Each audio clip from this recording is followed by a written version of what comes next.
Do you think I could manage my classroom if I did that? Absolutely. You are wrong. No, I could not manage my classroom. No. Half of all Americans are living paycheck to paycheck. If you can afford $40,000, you're richer than most people. Last question. Hold on. So you would say I'm a misinformation machine. That's fine. Yeah. What is a woman? What is a woman? Set of preferences that you have. He thought he had the winning argument. A public school teacher stepped up to defend the government's education bureaucracy, even accusing Charlie Kirk of being a misinformation machine. But what began as a moral attack over funding quickly unraveled into a brutal reality check on the ideology corrupting our schools. This wasn't abstract theory, it was exposure.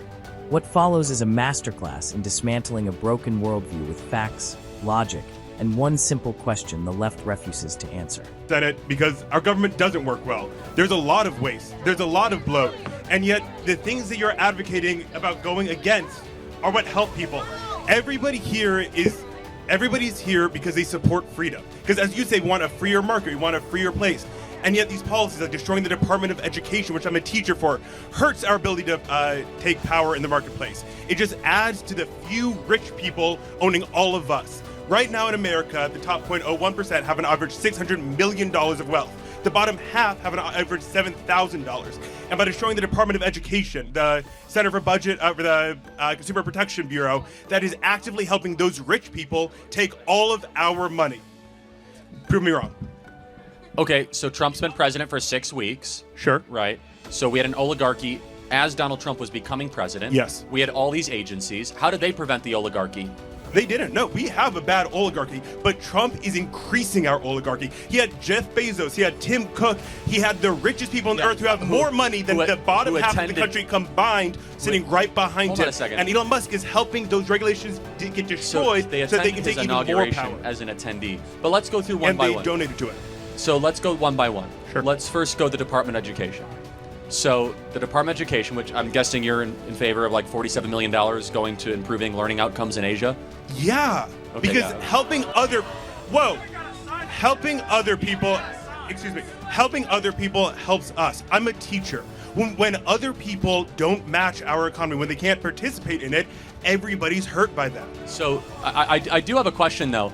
We're not even helping ourselves. Why should we help other countries? So you're right. We should help ours. You're right. We should help ourselves more. And that means funding the Department of Education, funding healthcare. Let me finish. Go. How does one help oneself? Have educational outcomes gotten better or worse since the creation of the Department of Education? The bloated Department of Education, you are right. We're spending way too much money on administration. That money needs to be go to funding school meals. That needs to be reducing class sizes. You sound like a Doge advocate, man. No, because Doge is not doing that. By destroying the Department of Education, they're not funding Title I classrooms. If we funded Title I classrooms with the money that we promised, every single classroom would get a paraprofessional, which would help my students immensely. So they are failing. And as you're saying before, that Florida is the most equitable state, it's not. The richest students get $2,000 more to their schools every year than the fourth quartile students. So I am curious, though, that the Department of Education, we've seen standards go down.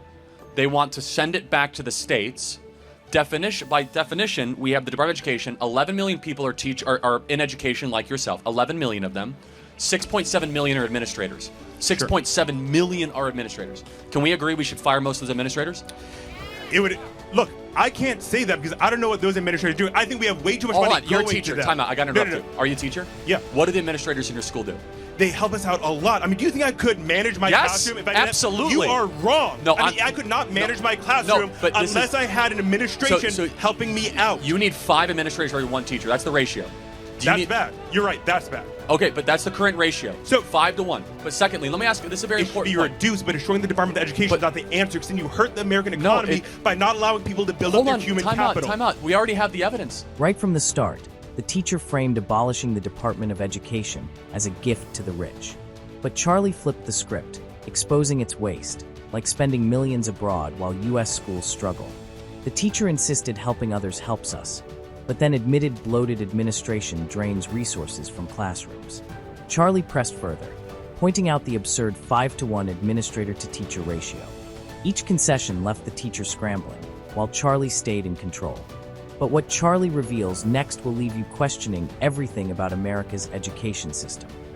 from the advent of Department of Education, we are now 26 in education. We were top 5 when it started. We're the lowest in reading, math, arithmetic in the Western world. Department of Education has made our standards substandard, and we spend $250 billion a year on the Department of Education, and yet our kids we can't find a single kid that can read at grade level in a Baltimore public school or that can do math in a Chicago public school. Yet we keep on spending billions of dollars on it. So maybe the solution is crush the current system, send the money back to the states, empower families and parents, moms and dads, spend the money as they see fit, more choice, more competition, and make it localized, not federalized. So here's the problem. The state of Florida introduced a bill. My opponent introduced a bill to provide $7,000 for school choice in Florida. That's government waste. A lot of that money is going to Disney, to cruises. That's increased waste. It's also every dollar that's taken out of the Florida public education system given to private families. 75% of that is going to families. You're against school choice? 75%. I'm not against school choice as long as we fund education properly, but 75% of the money is going to families that can already afford education, which means my students are getting $3 billion taken out of their education to go directly to the richest Floridians. Hold on, I just want to make sure I understand. So you're against the money going to homeschooling? Like, what do you mean by this Disney thing? You're talking way too fast. So we need money going to where it's needed. To school meals. What is your critique? You're saying $3 billion going to what? I'm not. So $3 billion is being taken out of the public education system and given where? Directly to the people who can already afford a private education. For what reason? To help people get their private education. Okay. The problem is there also weren't restrictions on that to limit what the private schools could raise their tuition by. You're totally wrong. The contrast couldn't be sharper. The teacher calls school choice rich people stealing tax dollars. But Charlie flips it, showing it's really parents reclaiming their own money to choose better schools. The teacher stumbles, unable to defend the failing system. Charlie seizes the moment, shifting to accountability, and even the teacher admits bad teachers should be fired. But what Charlie exposes next about the system's deeper flaws will shock you. And trust me, you won't want to miss it. If I'm not mistaken, Florida is in the top 5, if not the number 1, on educational outcomes for students, right? On them passing, not actual outcomes. On them passing. So that's number 1 in the country, I think, though, right? And it was like number 30 or 40 back before school choice was. So I'm just curious at your complaint here.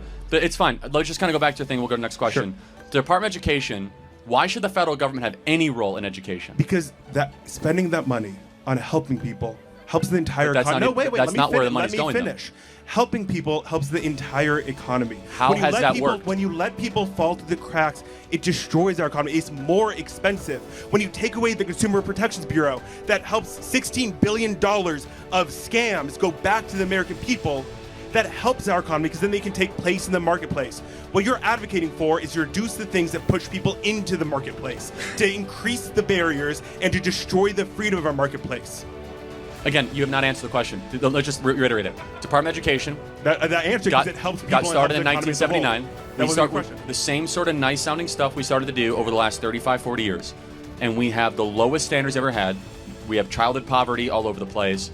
We have broken public schools because spending money from DC does not solve the problem. Empowering parents does. So parental agency is the solution, not bureaucratic empowerment. Spending money on spending. The federal Gotta get to the next one. 1 second. The federal government spending money based solely on tests hurts people.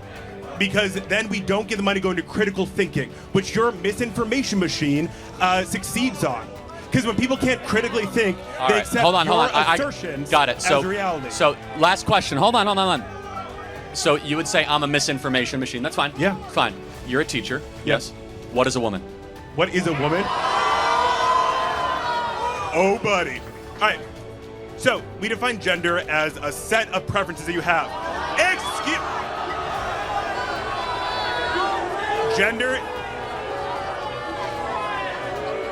Gender is a set of preferences that we have. Woman is a social construct that we've agreed upon. Typically, we imagine womanhood as makeup or whatever. There is a difference between the word woman and being a biological female. Woman is a social construct that we use. Listen for a second. I'm telling you what it means. Woman is a social construct. We agree on these set of preferences. If I tell you that I'm a man, it's because I want you to know that I like these set of preferences. If I tell you I'm a woman, it's because I want you to know that I agree with these set of preferences. Can men give birth? Can men or can males? Because males can't. These, listen for a second. If you listen to your bio professors, you would understand there's a difference between biology and what we think So about. I want to thank you for proving a great point. What? You are why we should eliminate the Department of Education. Thank you very much. This wasn't just about funding. It was about exposing the ideology rotting our education system. The teacher accused Charlie of spreading misinformation. But Charlie hit back with one biological question. What is a woman? The teacher's reply, that womanhood is merely a social construct and a set of preferences, stunned the crowd and proved Charlie's point. One side deflected with complaints about money and blame. The other delivered facts, clarity, and reality. He tried to make this about money, but Charlie Kirk made it about truth. The truth that more money from DC hasn't fixed our schools. The truth that parents, not bureaucrats, know what's best for their children. And the simple biological truth that a woman is not just a social construct. When the dust settled, the teacher had become a walking advertisement for the very thing Charlie was arguing against. A bloated, failed, and ideologically corrupt Department of Education. Don't forget to leave your thoughts in the comments. Have a great day and see you in the next one.